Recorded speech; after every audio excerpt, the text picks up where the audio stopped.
Kalau paham keuangan bisnis, belum tentu bikin bisnis kamu jadi sukses.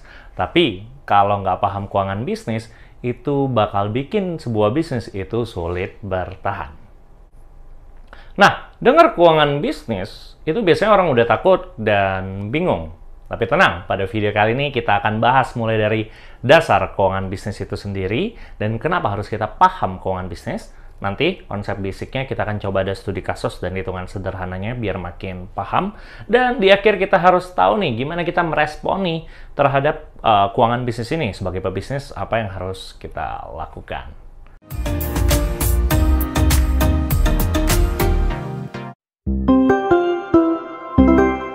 Kalau mau bangun sebuah bisnis, kita harus punya fondasi yang kuat di berbagai aspek. Mulai dari marketing, gimana cara kita pasarin produknya, lalu operation, dan juga HR. Dan ada satu lagi, biasanya ini agak terlupakan, ya antara terlupakan atau juga orang mungkin belum begitu paham atau takut memahaminya, yaitu keuangan. Bukan masalah tentang seberapa kuat modalnya kita, ya itu penting juga, tapi gimana kita mengatur keuangan itu sendiri. Ini salah satu hal yang cukup penting juga dalam membangun sebuah bisnis. Memang sih, materi keuangan bisnis tuh luas banget. Tapi pada video kali ini kita akan bahas dari yang paling dasar, yaitu konsep persamaan dasar akuntansi. Kita akan bahas pakai bahasa yang sehari-hari juga, biar kalian mudah memahaminya. Nah, kenalan dulu nih sama persamaan dasar akuntansi. Ini konsep paling basicnya, yaitu harta sama dengan jumlah utang ditambah modal. Nah, bagaimana memahami ini itu bisa berpengaruh ke kita sebagai seorang pebisnis? Kita akan bahas dan kita akan coba breakdown mulai dari konsepnya dan ilustrasinya. Untuk contoh, kita akan mulai dari konsep basic tanpa embel-embel bisnis. Misalkan, ada mahasiswa yang namanya Andi. Andi ini ceritanya pengen punya laptop. Laptop impiannya dia itu harganya 12 juta rupiah. Tapi masalahnya, Andi cuma punya uang 8 juta. Ini hasil tabungannya selama ini. Karena ortunya support Andi untuk bisa punya laptop impiannya, akhirnya ortu pinjemin duit 6 juta. Alias si Andi ngutang sama orang tuanya. Dan akhirnya Andi pun bisa punya aset berupa laptop senilai 12 juta. Nah, dari kisah ini kita bisa melihat mekanisme pergerakan harta sama dengan utang ditambah modal. Itu udah kodratnya banget. Pokoknya di setiap situasi pergerakan transaksi akan tetap balance. Kita coba buktikan ya. Awalnya, Andi punya harta sama dengan utang plus modalnya seperti ini. Awalnya modalnya 8 juta. Karena itu memang kepemilikan Andi.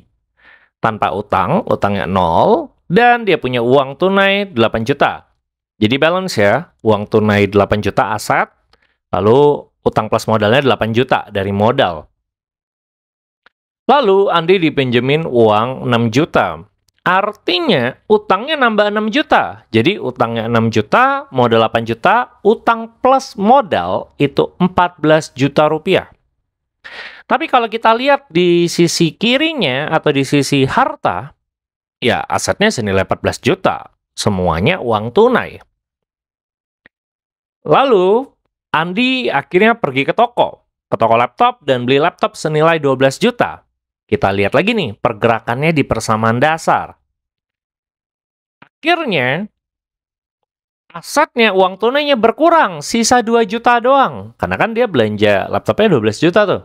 Tapi, Andi punya aset lain, namanya laptop. Senilai 12 juta.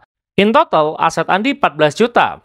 Tapi bentuknya beda. Jadinya aset uang tunai 2 juta, laptop 12 juta. Totalnya ya sama 14 juta. Sama dengan utang plus modal. Utang plus modalnya nggak bergerak. Tetap masih punya utang sama orang tuanya 6 juta. Dan modal yang dia kumpulkan dari awal ya tetap 8 juta. Jadi pada akhirnya ya sama-sama aja. Sebelum kita kasih ilustrasi di bisnis, kita harus paham konsep ini dulu. Yaitu tentang modal. Modal itu bisa bertambah atau berkurang. Simpelnya gini, modal terpengaruh oleh 3 faktor. Yaitu bertambah karena revenue atau pendapatan, lalu berkurang karena expense atau biaya, dan juga bisa berkurang karena dividen atau withdrawal. Ini simpelnya uang yang dipakai oleh owner bisnis. Jadi, kalau kita bisa terus membawa modal ini di angka yang positif, maka pasti aset akan nambah. Kan aset sama dengan utang plus modal. Kalau modalnya naik, ya asetnya naik juga. Di sisi lain, modal ini juga bisa berkurang. Misal, karena beban usaha yang lebih besar daripada omset, boncos, dan rugi lah intinya. Nah, lama-lama modal berkurang, alias aset juga kemungkinan besar berkurang. Kalau kita nggak ngutang, berarti kan ya asetnya yang berkurang tuh. Kondisi inilah yang kalau terjadi terus-menerus akan membawa ke posisi namanya kebangkrutan. Oke, itu tadi udah dapat nih konsep modal. Sekarang kita ke konsep bangun sebuah bisnis pakai persamaan dasar akuntansi tadi. Misal kita bangun bisnis fashion.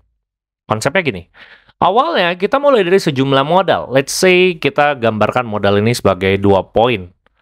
Maka, karena harta sama dengan utang plus modal, modalnya 2, utangnya 0, maka asetnya akan ada 2 poin juga. Misal 2 poin ini itu untuk cash flow dan juga peralatan bisnis kita. Tapi ini belum cukup nih, akhirnya kita ngutang senilai 1 poin. Maka, aset kita akan nambah juga, let's say untuk stok bisnis kita. Akhirnya mulailah bisnis kita. Seiring berjalan waktu, kita mengalami keuntungan. Dan akhirnya modalnya nambah. Otomatis, asetnya juga nambah. Lalu, dari aset yang sudah lebih gede nih, kita coba putar lagi, kita coba manfaatkan untuk bawa bisnis kita ke skala yang lebih besar. Dan untung lagi, let's say 2 poin lagi nih. Modalnya nambah 2 poin, kita bisa tambah another equipment, atau bahkan mungkin buka store offline.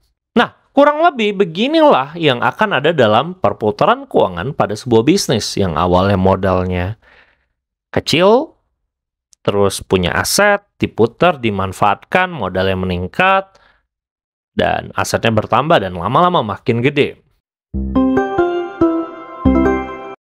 Ketika kita memahami konsep tersebut, kita jadi tahu bahwa setiap unsur yang ada itu saling berhubungan. Bagaimana kita harus memahami bahwa sebuah aset atau aset yang dimiliki bisnis kita, berapapun itu bisa kita olah dulu, dalam artian kita manfaatkan. Dan itu akan mendatangkan penambahan modal lewat operasional bisnis kita ketika pendapatan lebih besar daripada beban dan lebih besar daripada dividen yang kita ambil juga. Nah, modal yang semakin besar tadi itu akan memperbesar aset tentunya, dan aset yang semakin besar membuat bisnis kita juga skalanya jadi lebih tinggi atau skalanya lebih luas lagi. Kita juga akhirnya memahami bahwa aset yang tinggi itu belum tentu bisnisnya sehat. Bisa jadi asetnya itu datang dari utang. Jadi kita nggak boleh fokus sama asetnya juga, tapi kita juga melihat seberapa besar proporsi kontribusi modal kepada sebuah aset itu. Apakah besarnya proporsi dari utang atau dari modal kita sendiri. Impian dari setiap pebisnis adalah gimana dari yang awalnya modalnya kecil, dan kita terus bisa memanfaatkan modal yang ada, kita putar, kita bisa menjalankan operasional dengan baik, dan lama-kelamaan modal itu jadi besar. Dan di sini kita harus memahami kondisi bisnis kita ada di level mana dan mau dibawa ke titik mana. Sekian video kali ini, semoga bermanfaat. Jangan lupa share, like, and subscribe, dan I will see you next video.